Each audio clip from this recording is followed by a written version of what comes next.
MKCG medical college शिशुरोग विभाग स्नातकोत्तर विभाग डाक्तर माने विभागीय मुख्य एसोसिएट प्रोफेसर डॉक्टर भारती दास विरोध में डीन को अवगत कराई।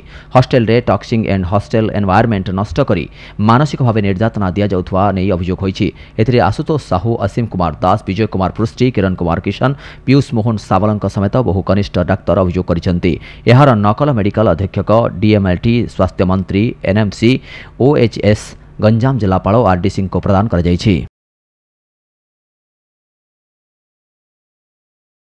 गत 2 मास हेलाणी आम सेम सिचुएशन रे अच्छु।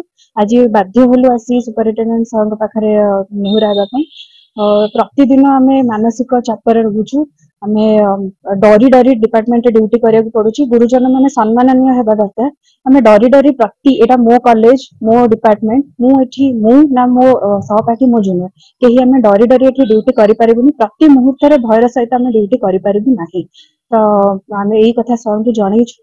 तेनिकी सार जहाँ हम डिसीजन मो संगे होउतबा नीतिदिनिया मानसिक जंत्रणा अगेंस्ट कंप्लेन करिया हम डिपार्टमेंट रो मैडम को बिहेवियर जो मैं डेली इमोशनल और मेंटल हारासमेंट जो सफर होचो। सब कथा रे सब जगह रे समस्त सामने पेशेंट सामने रे हो कि हम फैकल्टी मान सामने रे समस्त सामने रे अपशब्द रे एते खराब गाड़ी खाଇବା ପରେ हमर मानसिक भारसाम्य ठीक रहउन ता जो से सब न सही पारी हम आज मैडम को नारे कंप्लेन दवा पई कि ऑफिस को आसी को विषय जो शिशु विभाग विषय ना शिशु विभाग विषय सेमती अभियोग मान पोस्ट ग्रेजुएट छात्र छात्री मैंने आसते किसी गोटे असुविधा अनुभव कर विशेषकर एचओडी एवं अन्य फैकल्टी द्वारा बोली लिखिं।